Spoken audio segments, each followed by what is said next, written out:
In this video, we are going to introduce you to the Food Use Workshop, IR-4's annual priority setting event for the food crop program.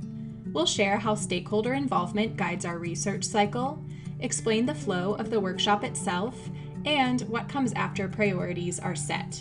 To start, let's look at what the Food Use Workshop is. The Food Use Workshop is held in late summer each year in rotating locations throughout the United States. The goal of the workshop is to set priorities for IR-4 research that will directly serve the needs voiced by specialty crop growers.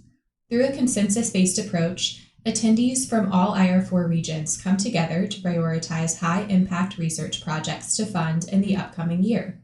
In a given year, there are always more needs than there is funding, so a consensus-based approach to priority setting helps IR-4 allocate resources in a fair and impactful way. The Food Use Workshop brings together IR-4 stakeholders from across the U.S. and Canada, including regional IR-4 teams, researchers, extension agents, growers, commodity group representatives, product manufacturing companies, and federal agency colleagues. All three pest management disciplines, entomology, plant pathology, and weed science, are represented. These specialty crop stakeholders are invited to help shape IR-4's research priorities before, during, and after the workshop. Whether you're a longtime collaborator or a newcomer, we hope this tutorial will encourage you to get involved and forge new connections at the Food Use Workshop. This diagram shows the annual research cycle for IR-4's food crop program. Let's dive into each step in this process. Stakeholder requests assistance. Guided by the needs of growers, IR-4's food crop research cycle begins with stakeholder engagement. IR-4's regional offices and state liaison representatives work diligently to engage local specialty crop community members to help shape the priorities discussed at the Food Use Workshop. This starts early in the calendar year with regional priority setting meetings led by the regional field coordinators. These meetings spark productive discussions around pest problems that growers are facing and how IR-4 research might explore solutions. These discussions generate the submission of numerous project clearance requests, or PCRs. PCRs help IR-4 catalog the pest problems that are top of mind for growers and other stakeholders, and determine where IR-4's assistance is needed. PCR submissions are accepted throughout the year and may be submitted by any stakeholder. However, there is a deadline in summer for projects to be considered at the next Food Use Workshop. Each summer, IR-4 headquarters hosts a virtual industry technology session where product manufacturers introduce pest management tools that have the potential to benefit specialty crop producers. This also inspires stakeholders to submit new project requests. Vetting of new requests. Once projects have been requested, it's time for their review and assessment. IR-4 will send all new requests to the product manufacturers. Many factors are evaluated, including hurdles that may prohibit a project from moving forward. EPA also assesses IR-4's project requests. The agency takes a comprehensive look at the pesticide and the proposed use to determine if there is a regulatory path forward. Then, the EPA provides a color-coded stoplight analysis that indicates the feasibility of the path to registration. IR-4 will not prioritize a project that receives a red code, which identifies uses where there is no path forward. Potential projects that have cleared the assessment by the product manufacturers and have not been coded red by EPA are eligible for nomination. The list of requests eligible for nomination is posted to the IR-4 website for review. About 2 weeks after the PCR deadline, the online nomination portal opens, where stakeholders can select top priority requests and provide further comments. To learn more about the nomination process, check out the video on our website under Stakeholder Resources. Requests prioritized with stakeholder input. Once potential projects have been submitted, reviewed, and nominated, it's time to set research priorities at the Food Use Workshop. This is the third step of the research cycle. Each year, IR-4's Project Management Committee determines the number of projects that there is funding available to support. Honing the long list of requests to a fundable number of projects is the goal of the workshop. For example, we may start with 200 nominated projects, but we only have funding available for 40. The number of fundable projects is split between the food crop program's 3 research platforms: residue and product performance, and integrated solutions. The residue and product performance platforms generate residue efficacy and crop safety data required by product manufacturers and regulatory agencies to support registration of a single product for the management of a specific pest on a specific crop. The Integrated Solutions platform evaluates diverse pest management strategies and technologies that growers can incorporate into their existing programs to meet complex needs. Rather than evaluating a single product, Integrated Solutions explores the synergistic use of various products, practices, and technologies. The Food Use Workshop is a 3-day event. The schedule is fluid, but this example gives an idea of the content covered each day. On day 1, the workshop kicks off with presentations from IR-4 leadership, guest speakers, and federal partner agencies. After the opening remarks, it's time for an overview of the priority setting process before discussions can begin, introducing attendees to terms that may be unfamiliar, and explaining how the priority setting process works for each research platform. Next, priority setting begins, with individual sessions devoted to each discipline: weed science, plant pathology, and entomology. The list of nominated projects is projected on a screen to review one by one. Each discipline's projects are discussed, starting with residue and product performance and moving on to integrated solutions. For example, here's how the priority setting sessions may be structured on the agenda.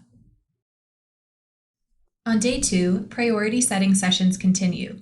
Most years, there are 3 passes over the project list to whittle down the projects to the number we are able to fund. The first pass assesses each list by discipline. The lists are then combined, and the second pass occurs by crop group or crop. Throughout the workshop, participants caucus and network. All are encouraged to advocate for the crops, pest issues, and potential tools that they want to see in IR-4 research the next year. We place microphones on each table so that all are able to voice their perspectives. Those joining virtually may also contribute anytime.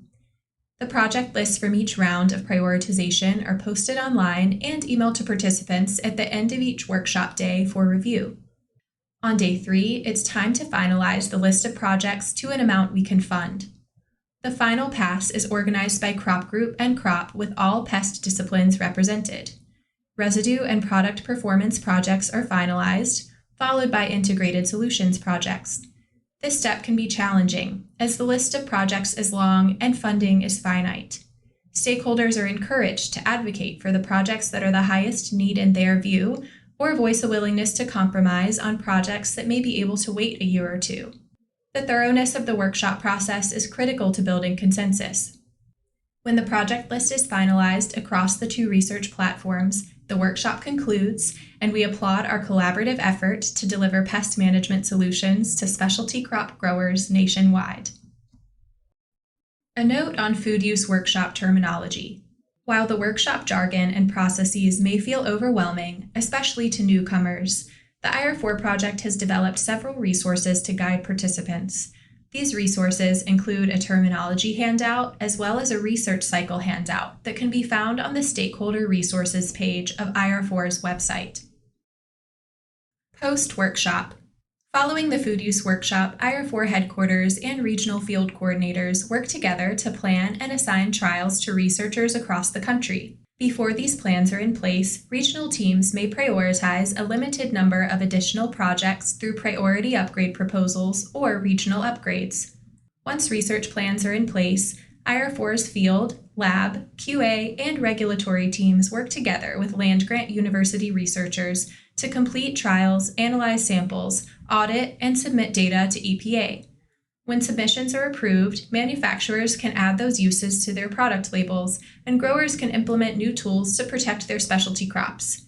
There are many hardworking individuals behind each successful registration, and it all starts with a need voiced by a stakeholder. Before we go, enjoy these insights from some of our 2023 workshop attendees who shared why they participate and what's unique about this event.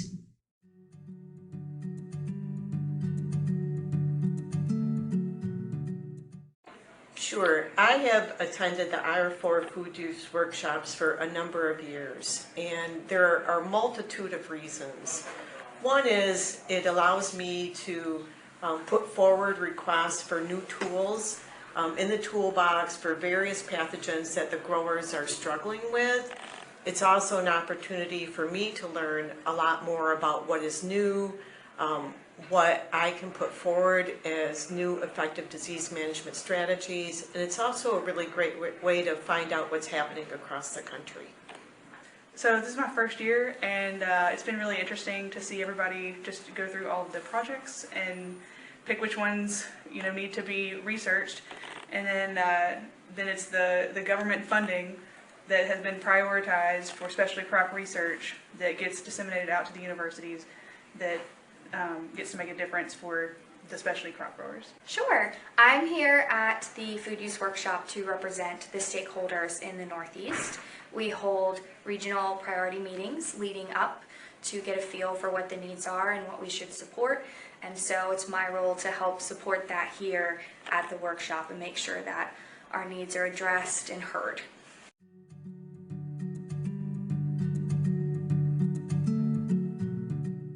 I think this workshop is amazing, that you can get so many people from so many different regions of the United States, so many disciplines within the agricultural community, whether it's weed scientists, plant pathologists, entomologists, members of the commodity groups, research scientists. It is just an amazing amount of knowledge. Amazing people here, all committed to making sure that specialty crops are available and safe for growers in the United States. And it's amazing to be part of this whole process. Okay, I think what's really unique about it is it's very diplomatic. Everyone has a chance to be heard. It's very steeped in research. We make sure that things are investigated in order for us to investigate them. And it's also a really good harmonization of academics and growers and industry. I think that's really unique. I absolutely love how IR-4 creates this big tent for all the stakeholders to be underneath. So you've got growers, you've got industry, you've got researchers, you've got government agencies here. Everyone who's got a vested interest in providing technology and tools for specialty crop growers here in the U.S.